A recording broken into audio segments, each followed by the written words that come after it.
So recently I've been playing two incredible games, The Witcher 3 and Baldur's Gate 3. Both are fantastic and I highly recommend them, but what really got me hooked is how alive these games feel. Everything from the characters to the quests to the world itself draws you in. These are games you can play for hours on end without even realizing the time that's passed.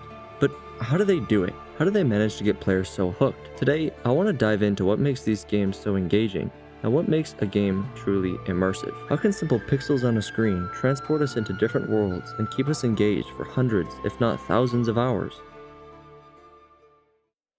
After playing through these games, I've noticed some key tricks that developers use to draw players in. There's a bunch of them, but there are a few key methods that both games really excel at when it comes to immersion.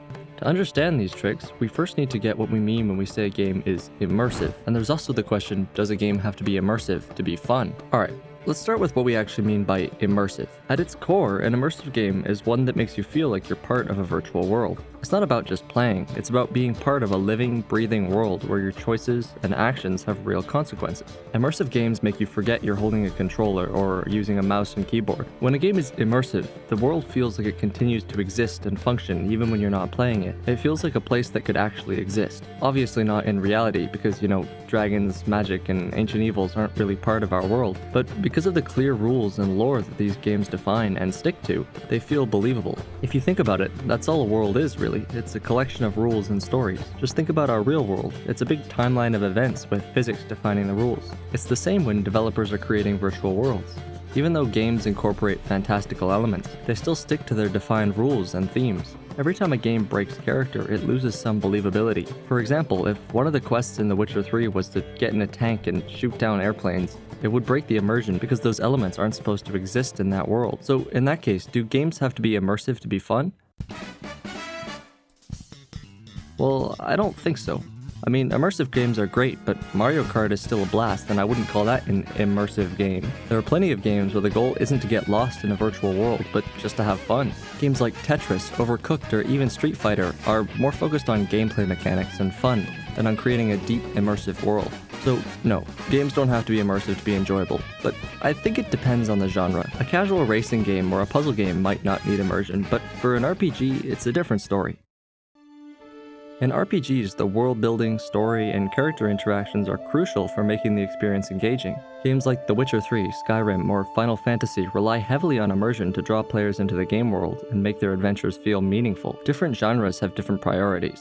While a fighting game needs tight controls and balance, an RPG thrives on storytelling and world building. So the necessity of immersion really depends on what the game aims to deliver. So how do developers actually make these worlds feel alive? What tools do they have at their disposal to make a game world feel believable? There are lots of approaches, but we can break them down into a few key pillars of immersive design. To explore this, let's look at 3 different games, each using its own unique methods to draw players in. While these 3 games do share some common traits, each has its own distinctive way of being immersive. The first game we're going to talk about is The Witcher 3.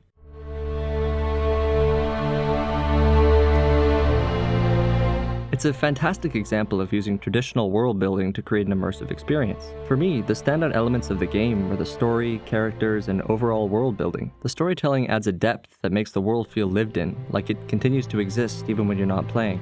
The Witcher 3's cast gives the game its unique feel as you interact with them and make decisions that affect their fates. Now, games that rely heavily on storytelling to build their worlds often use a bit of smoke and mirrors, because the systems tend to revolve around the player. This means that while the world feels alive, many elements are designed specifically for the player's experience and are incapable of interacting with each other. It's not a bad thing at all, it's just an approach worth noting, as our next game relies more on systems that interact with each other independently of the player.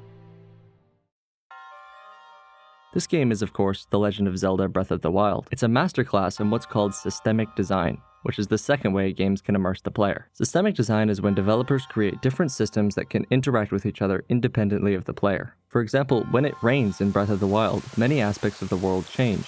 Characters run for shelter, fires go out, massive puddles form, and much more. Here the weather system is interacting with other systems in the game. This kind of design can lead to unique and interesting gameplay because the systems interact naturally rather than everything being handcrafted by the developers. This design borrows heavily from immersive sims like Deus Ex, Thief, and System Shock. Done correctly, it allows players to use these systems to complete tasks in their own way. And that's the key difference between Breath of the Wild and The Witcher 3. In The Witcher 3, quests are highly scripted narrative experiences that most players will play through in much the same way. Breath of the Wild, on the other hand, essentially says, there's a big bad guy in that castle over there. Go out into the world, get stronger, and then defeat him. You see the difference? In Breath of the Wild, you're given a task and left to complete it in whichever way you see fit, using the systems the game provides. As Deus Ex designer Warren Spector says, the idea of the immersive sim is to provide players with a toolbox, not a path. Our goal isn't to lead players by the nose, but to let them solve problems in their own way, using the tools that we've given them. While I might not call Breath of the Wild an immersive sim, this toolbox philosophy still applies. Neither design philosophy is better than the other, but they do offer unique differences. Of course, games can also mix and match different elements of design, which brings us to our next game.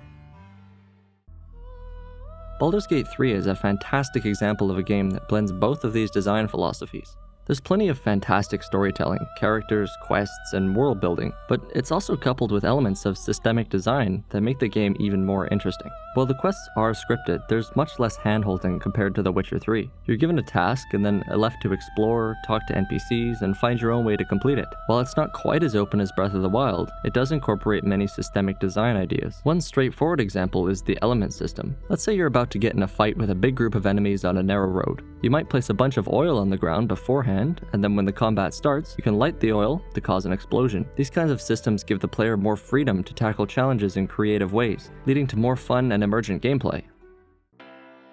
So there we have it, 3 incredible games that demonstrate different approaches to immersive design, from the tightly narrative-focused Witcher 3 to the open-ended Breath of the Wild, and the hybrid design of Baldur's Gate 3. These games remind us that there's no one right way to make a game immersive. Games don't need to be immersive to be fun, but for certain genres, immersive design can really enhance the experience and make a world come to life. Hey everyone, I hope you enjoyed that video. If you did, this is my first video, so drop a like and subscribe to the channel to help it grow. Thanks for watching.